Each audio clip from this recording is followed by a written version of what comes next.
I hit quit, it clears. If I hit C, it clears. If I hit T, though, we should get those little lines printed out. So now all we have to do is add a function to print numbers, and we're done. When I'm running box, I keep doing that. You're not supposed to hit this X. You're supposed to hit the stop running button and power down cleanly, but it doesn't really matter. Write number.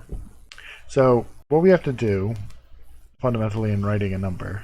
So while write line goes and it grabs a character, prints it, and grabs the next one and prints it, write number, what we have to do is we have to pull the numbers out of it. And the way we're going to do that is primarily with the div instruction. Now, div in x86 is an interesting instruction. Matter of fact, I'm sure these guys have a description of it over here that's probably great. So you can divide by a 16-bit value, which is what we're going to do, because we want to get... because we want to take a 16-bit value. So what we're going to do is it's going to take dxda, or dxax, and divide that by the number that we specify, and then it's going to put the remainder in dx. So basically it takes dxax, divides it by a number, and then put the result in dxax. So because you keep ending up with your remainder in dx, basically dx ends up being constantly the digit you want, the number you want to print. However, if you do it by dividing by 10 each time, it's going to do it in reverse order, right? Right, so let's take, for the sake of simplicity, a 4-digit number. Let's take that number, right? So if we divide that by 10, we're going to get 176, but we're going to get remainder 2, right? And then you'd get 17 R6, and then you'd get 1 R2, and then you'd get 0 R1. So as you go, your remainders, what did I mess up there? Oh, somehow I made that a 2. Should be 7. So your remainders end up being the number you want in reverse order. So what you can do, like you basically want to build a stack and push the values on and then sort of pop them off. So we know that we're dealing with a 16-bit number. It can't be larger than, we're going to look at this base 10, but it's 5 digits max, right? So we could allocate a little buffer and then use that and then call our print function to sort of unwind it, or literally push the values as we go and then pop them off the stack and call the interrupt. And that way we'd also change them to being in DI as we go. So obviously also this code assumes that the IO is going to put a new line on there when it prints. When we call writeNum, we just put the word in CX and call writeNum, and we don't manually say oh and then print a new line afterwards. We can look at what IOASM does and try to emulate that exactly, but I'm going to try to write it now. Maybe I'll compare it afterwards, see what horrible mistakes I made. So we could create a temporary storage location, or we could use the stack. I'm inclined to try to use the stack. If we can pull this off in a way where we use the stack, can we push like bytes onto the stack? It says push word. Even the source refers to a byte in memory. Oh, this is just for pushing the stack pointer itself, but we're not going to push put the stack pointer on the stack. That's just asking for problems. And I assume pop has. So let's try to push one of the byte registers and see if it even generates the code we need. So the reason I want to do it at a byte is, right, so in the end we need to get the value into AL. But we know AH needs to be 0E. So if we have to pop it up a whole word, we'll just prepend 0E. We already have to add the 3. So if we have to add, 0E30 before we push it, we can do that. We just need to know how many times we've got to pop it. So either we have to push a reference value on there or something. Right, so the div instruction is going to put it in the DX register, and we need to get it into the AL register. So we can have that happen as we move it through the stack. I did notice that this guy was using int21 before, so that means that what it was probably doing was probably sticking it in an array or in a string and then printing it out. But that's less fun. Let's try to use a stack. So we're writing a number. We're gonna save the registers before we start and pop them when we're done. So we're gonna first move into DX0. Then we're gonna move into AX, CX. Conversely, the first thing we're going to do is move the number into AX. We're just going to require that they start with the number in AX. That can be a problem. Where do we print this number here? writeNum. So then move it into CX. Total.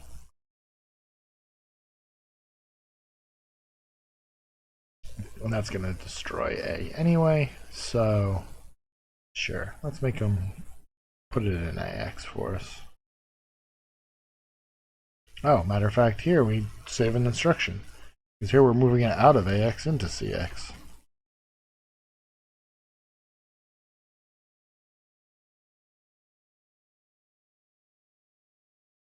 Prints number pointed to by number. I'll just say in AX. Whoop, in AX.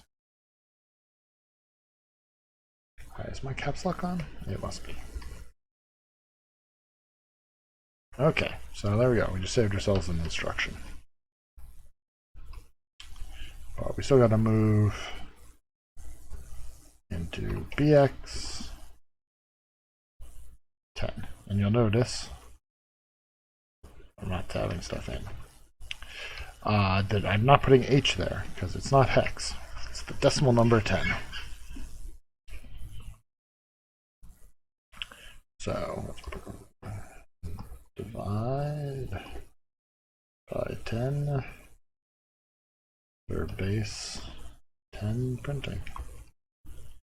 Actually, I didn't want to test that one thing though, right?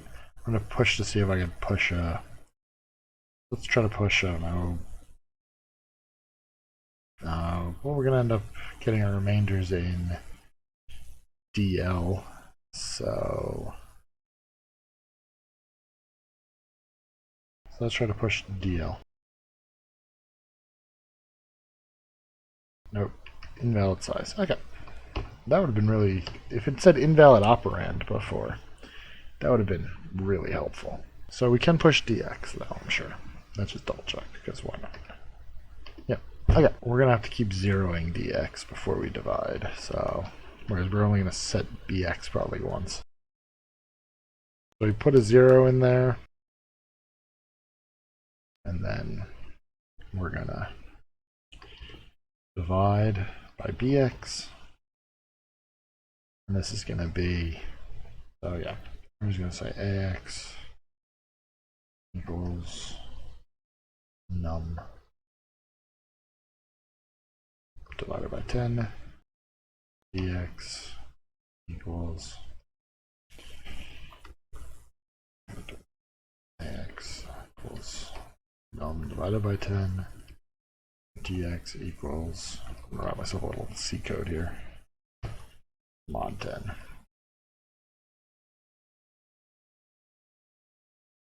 So we push dx, which saves the remainder. And then we want to check to see if our division got us a 0 in bx. So we can come here. Does this guy update the flags? He does. And what does he set the flags to? Does it not say? I'm guessing they're based on... Fortunately, this instruction reference isn't as nice as their interrupt reference. So x86 div flags. There we go. This is a lot better. Well, maybe.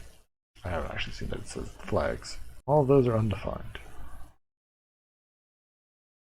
That's like the most useless. Not only does it neither preserves them nor sets them, it just, does some random stuff.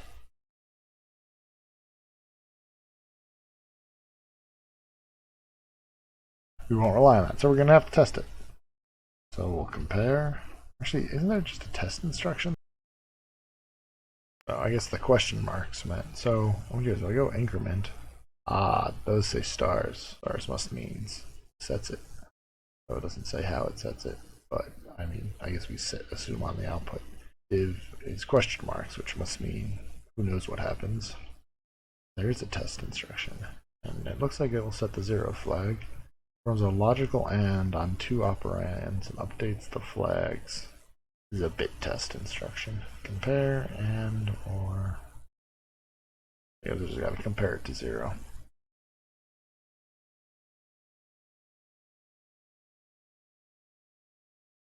So we'll compare AX to 0 and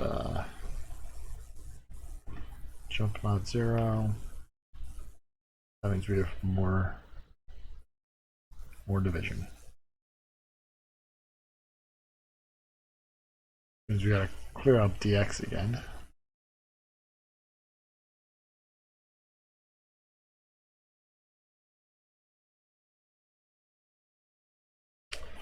Now, as I said before, we have additions we want to do. We might as well do them before we push dx. So let's just add dx to 0e 3 0 x. Convert to TTY print instruction. And we push that on the stack. Now we also need a way to know when we got far enough. So this can almost never, I mean, it could be that someone adds. It is, no, it can't. Because once you get mod by 10, there's a very limited range of what can come out here. So it can never be 10, and we have 10 in bx already, so let's push bx, and then we can look for that 10 later. So this is going to keep jumping back until we get till ax is 0. So now that ax is 0, or what we could do, oh no, because if we do dx doesn't start 0.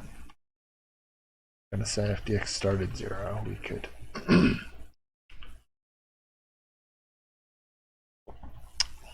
do that, but that's not going to happen. So when we come out of here, we've just pushed the value we need.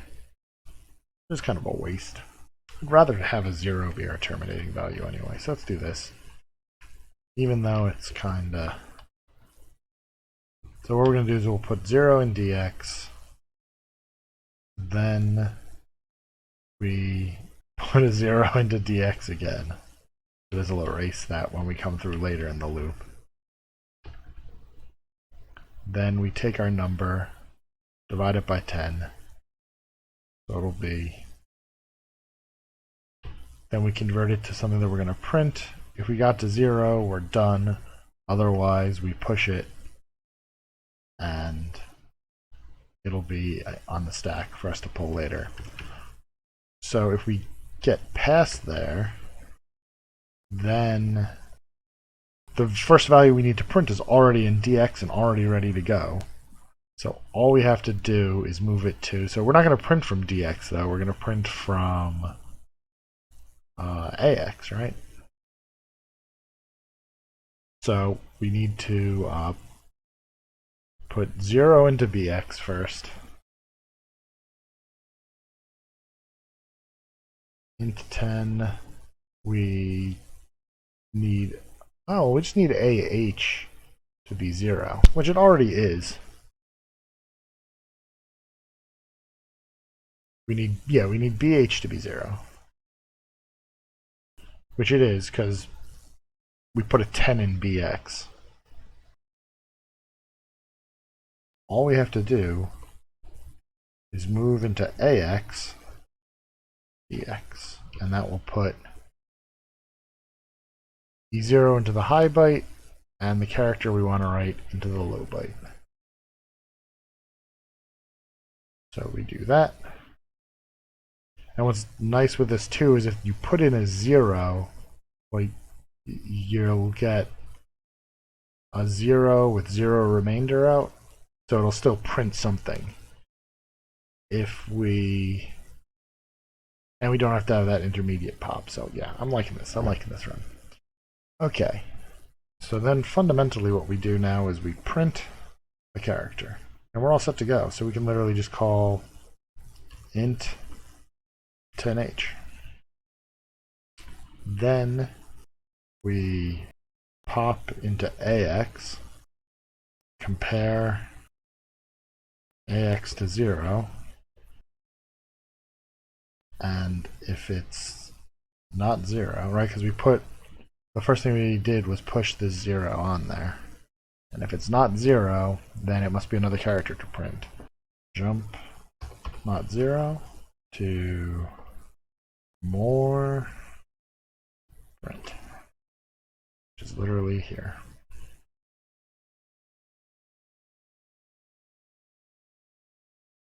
Then when we get done there, now we have two options. We could print the new line and carriage return here, or we could move that out.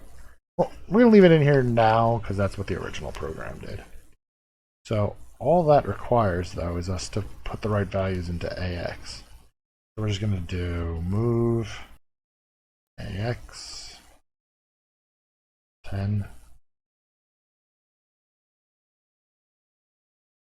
Actually, we can just move it into AL. I don't know, AX is wrong. So AX is going to be 0E 10X.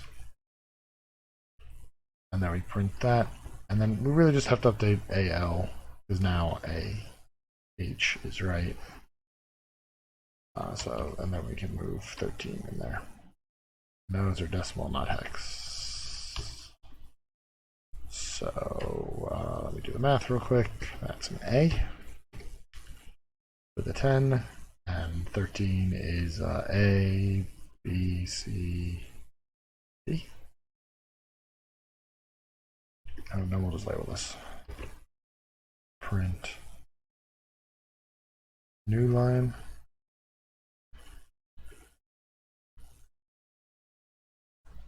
Print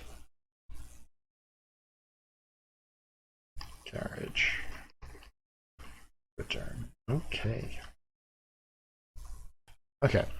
So now that we've got that done, I think that's going to print our number. Now we probably messed it up, but there's one way to find out for sure. Built. We didn't overrun our space. Let's run it. See what happens. Okay, so it's running. Let's hit total.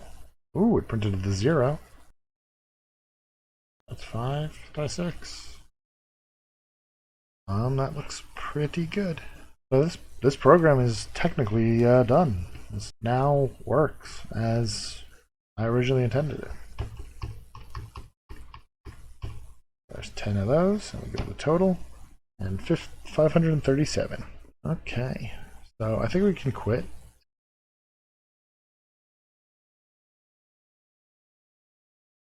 So to review what we've changed here, we added to the make file that running, make sure that the package is updated. We made it so it doesn't display all the commands anymore. And we made it dump the hex version of the program when it finishes after it compiles it. Let's first commit that separately.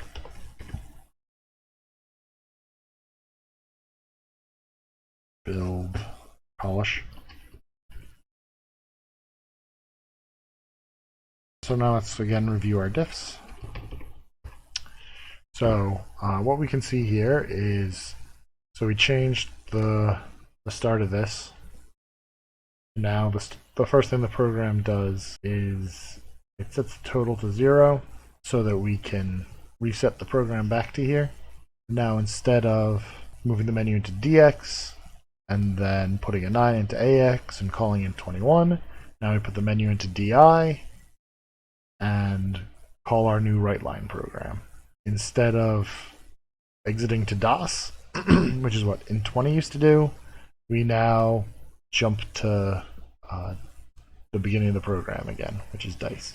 Then we do the same thing with dashes, basically, that we did with writeLine, where we put into DI and call writeLine instead of DX. Then when we print a number, instead of putting that into CX, we put it into AX, because writeNum uses the AX register. This is the zeroing of total. We got rid of that because we moved it up to the top. This was already in AX, so we didn't even have to move it to AX. We changed these $signs at the end to zeros at the end.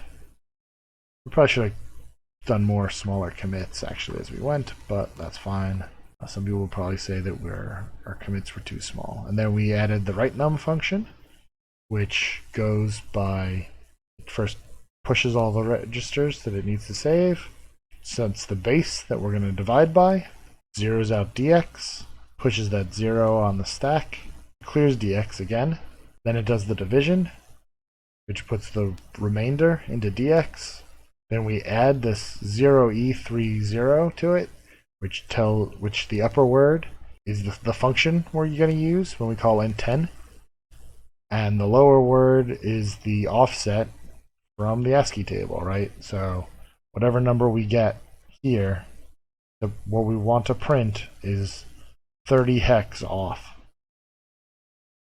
Check to see if the result of the division was 0, that means we've exhausted all the digits, so we can stop. Otherwise, we have to push that value that the command that we created back here onto the stack and calculate the next one by doing the same division and addition, and then checking to see if we got down to 0 yet, and if not, push that one on the stack. So you end up with a stack that has 0E3 and the digit, and ends with 0 being on the bottom. So then you come out of eventually you'll get to 0, because eventually if you keep dividing a number by 10 in an integer division, it's going to eventually drop below 1, and that will be 0.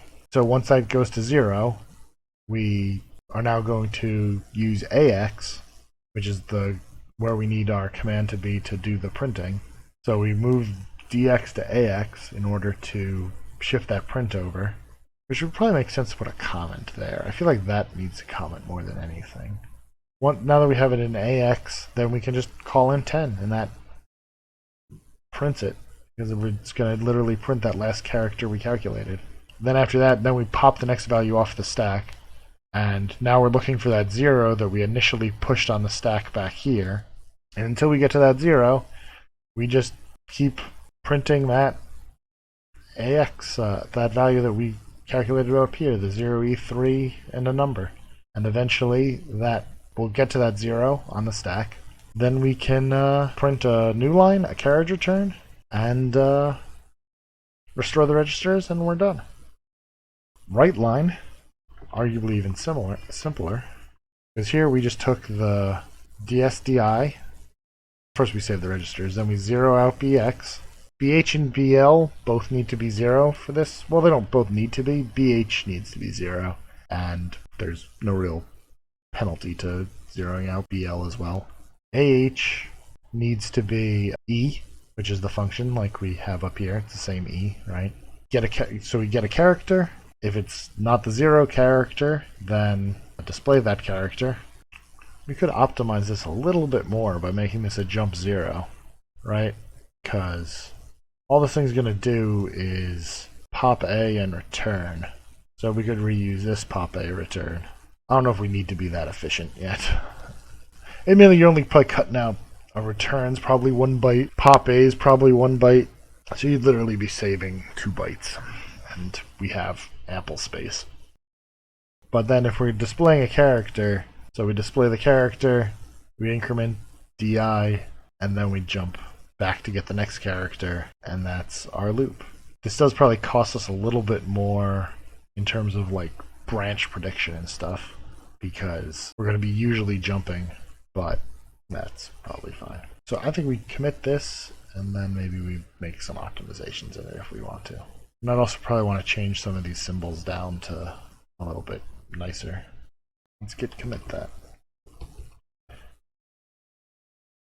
Builds and runs as intended. Okay, let's see what we got. So now if we wanted to, we could do some optimizations. We can look at some of this stuff and be like, are there cleanups we could do? Are there optimizations we could do? The answer to both is probably yes. So one of them is obviously we could get this pop a return to be called. So we could just make this like a generic exit function. Have this guy jump on 0. We should make sure that jump 0 is the right instruction mnemonic. There's a JZ, jump of 0. Is jump not equal clear, right? Jump of not equal is the same as, yeah, so these two are technically the same instruction. Jump not equal clear rather than, it probably is. So let's make it a little clearer too. So I have a lot of jump not zeros, so let's change them all to jump not equals. This table is really gross.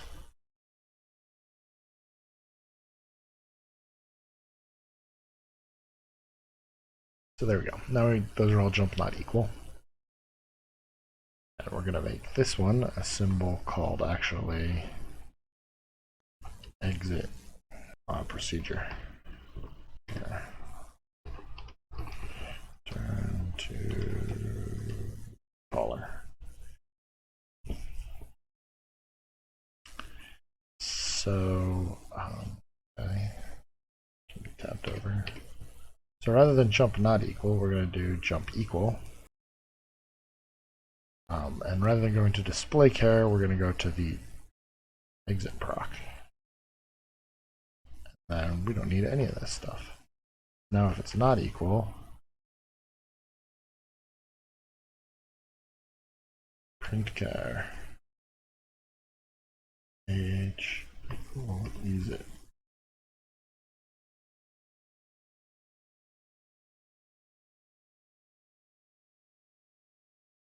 So this way, everywhere, so I'm going to put that everywhere we had an int10.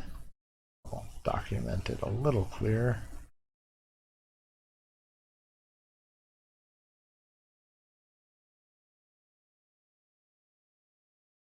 Advance pointer to next char. So one thing to notice here is if somebody has a string that crosses the DS data segment, we're going to only increment DI. It's a 32-bit address problem in a 400-byte program. So we're going to leave it out for now. But we are going to comment it here. Note. Note does not handle strings cross segment boundary. Okay, well, we'll leave this one like this.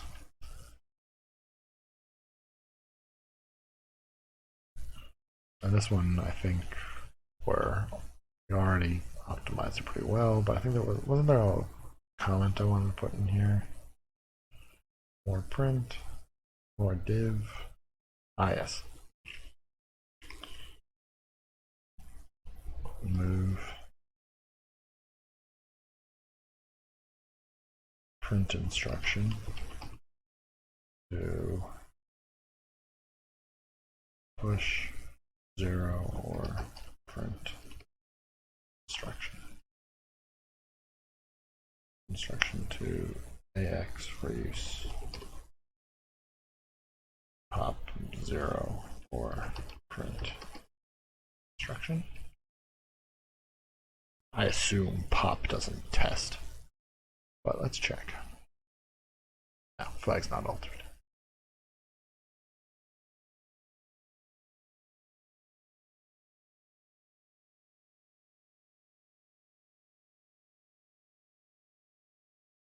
We're going to actually switch this to a new line and do this in carriage return new line.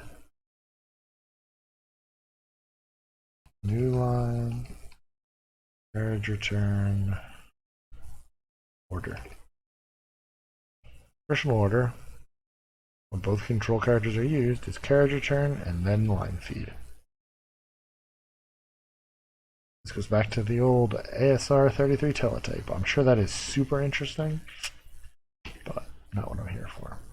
So we're going to do carriage return first, and carriage return was the D, so which is 13. Actually,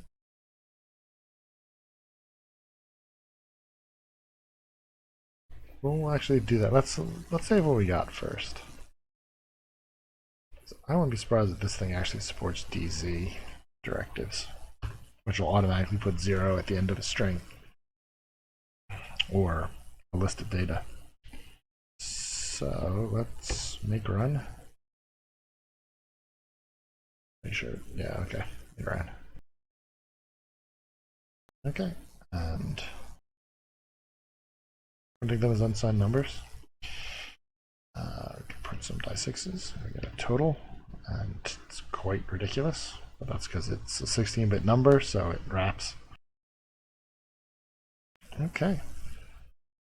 Real quick, review our diffs.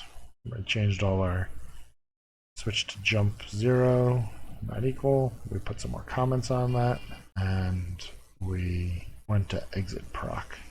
Now let's change these functions to use local symbols as well. So exit proc, being that it's shared between these two functions, we're going to leave it there. But we're going to make getChar dot getChar. Oh, do I have to put a dot here? So more div, more print, more print. Make, we got it. That's just for a test here. So being that this is now a local symbol under writeNum, this should fail. Let's see. Yep, undefined symbol, right line, more print. Okay, cool. So what we'll do is we'll probably switch all these symbols over to local symbols. I mean, these guys don't need access to these variables either. They could literally all be, except seed. This could probably be called something better like getChar. No, let's commit the updates to the function, and we'll handle that later. So that works. Verify the diffs. Yep. Not 0 to 0. Push dx, so now we have a little more description here of what everybody's doing. A note that says that. We got some clean looking local symbols. Cool. So we can git commit -i. Those are really just code cleanups, right? Code cleanups. Make procs use local symbols. Share turn files in procs. Add more comments. And replace 0 comparisons with equal comparisons.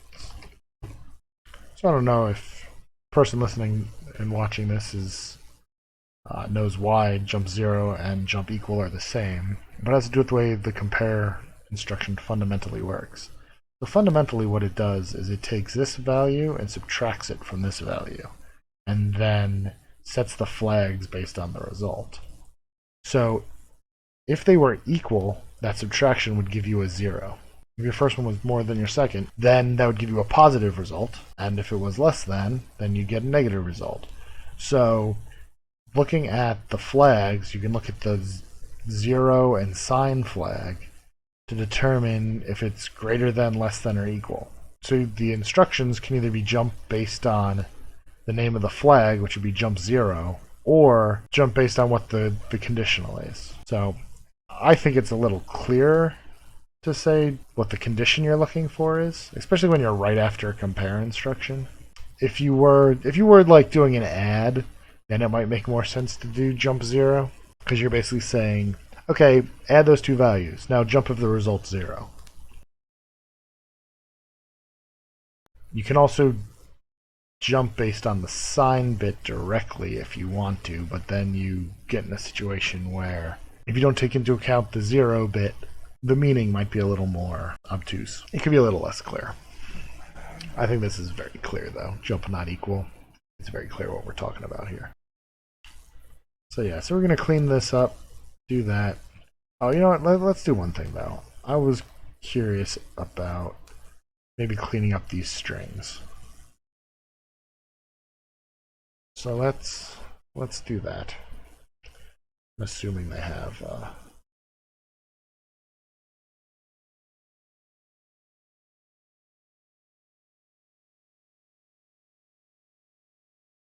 data definitions, db, data. I don't have a dz or dbz. Well, let's just try it. We'll put an extra 0 on the end, but oh, that looked bad.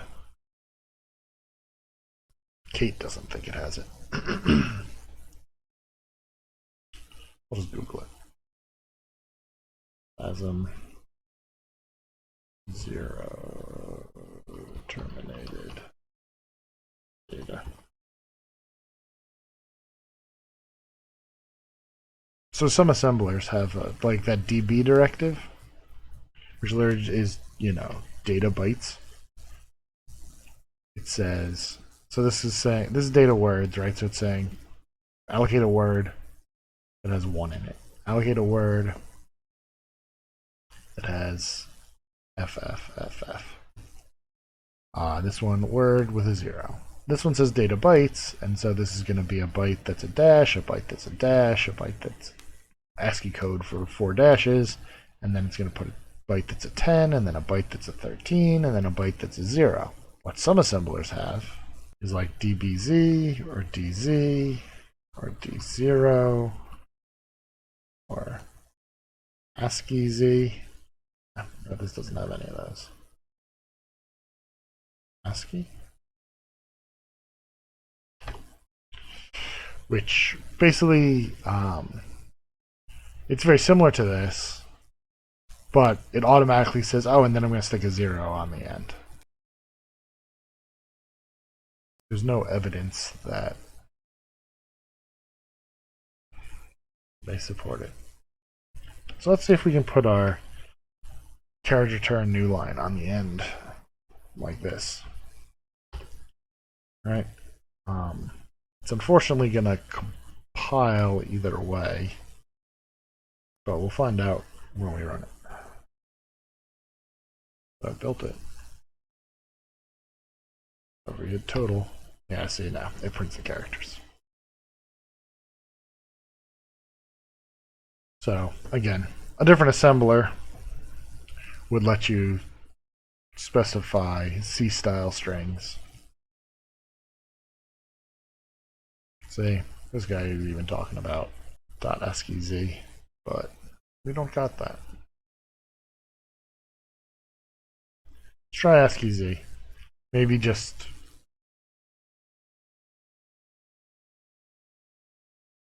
See, this one's also using the dot notation. But we could try it. Let's try it with a dot. Maybe it'll work then. I'll be really surprised if this works. But I forgot to hit save. Very important part of rebuilding. Nope. A legal instruction. Yeah, so that's no fun. But let's see if we can specify one of these bytes is this is Q, right? So let's see, what if I do Q? That seems to have worked. Let's make a run. Oh, now if I hit T, I get my totals. If I hit C, I get clear. If I hit H, I get junk. If I hit Q, it still works. So that means that worked. I mean, I could have actually looked at the raw image that it made, right? And I'll just do this. I'll do this. And I could have looked at the actual data and tried to figure out if it changed, but that's actually Q there is possibly the Q, right? Because like if you look, there's like Q, T, C. So it's probably this less than sign. Yeah. 1, less than 1, less than 2, less than 3, less than 4, and then they're all followed by a U. So that's obviously that little block there, the pattern here. So it's it's at the edge here. So it's really easy. It's right here, right? So here's 3C, 3, 1, 7, 5. And you'll see that it just repeats over and over and over again. The more of the repetition we get in the code, the lower our real code density is, right? Because we're at what? We're like at 130 of our 200 x, right? So well, it's a little less because we got these two at the end here. This repetition though shows that our code density could be higher because we keep doing the same thing over and over and over again. So that means, oh, well, could that be a function? Maybe. Or can we come up with a better way to do that? I think the answer is we can come up with a much better way to do that. But we can change these guys so that they're a little more user-friendly. T. These ones we're going to change to characters because why not? I'd change these ones to characters, but I don't know that I have a way of specifying escape of character sequences like that. So we're going to switch this to character turn new line to stick with the standard there. And then we're going to come down here and do the same thing. So this was going to be D. There we go. So we've cleaned up our strings a little bit. It'd be great to be able to put, an actual value in there. I mean, we could use assembler symbols. Character return new line. Alright, I could do this. If I just do CR equal 13, does it recognize that? Yeah, it built. New line equal 10, and then we could carriage return new line carriage return new line. It's a little better. And then we could even come down here and we could literally set this guy to new line. This one would be a little bit more work. But I think we can do math in here, so let's try it. Let's try to make this guy carriage return. No, this guy should be new line. And actually, we're not going to use NL, we're going to use LF for line feed. Because then I can use NL for null if I want to. Carriage return, line feed.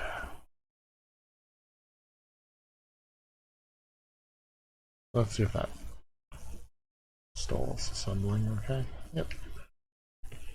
And then this one, we're going to try to do this as math. We're going to make it that plus carriage return. The assembler should do this arithmetic for us. Let's see though. Looks like it worked. So let's make run. And if we run some programs here, some values, let's 4, 6, 8, 10, 12, 4, 6, 8, 10, 12, 20, 100. Ooh, 99. Total 139. Looks good to me. It's much clearer. But we're going to put these at the top, that way if we need them earlier, they're available. Just suggest a section called defines.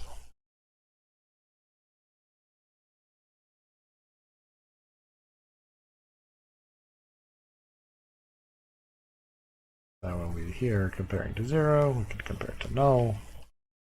And now we have a symbol all the way through that works when printed stuff. Now this one, we could call this null, but I mean, we could call every 0 in this place null, but we're using null to really mean the end of string. And some of these nulls are more null and some of them are more zeros.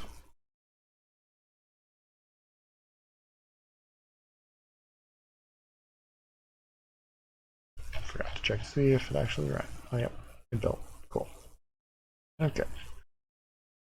And there we go. That was a lot of ones. Yeah, that's a lot of really low rolls.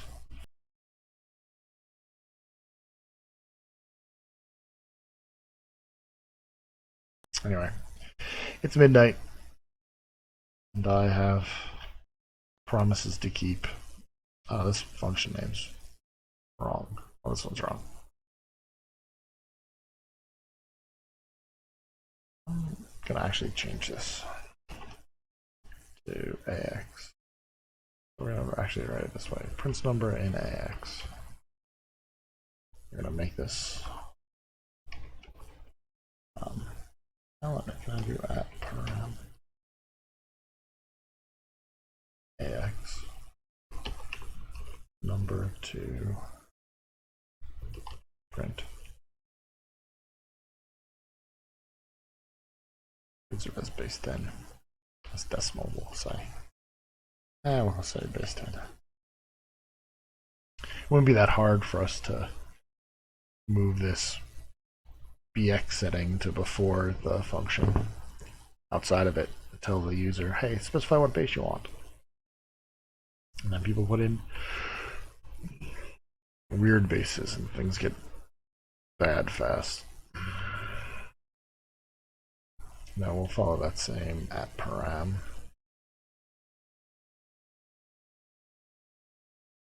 DS DI pointer to start of string of 0 terminated string. 0 terminated string. Okay, let's diff it, commit it, and call it a day.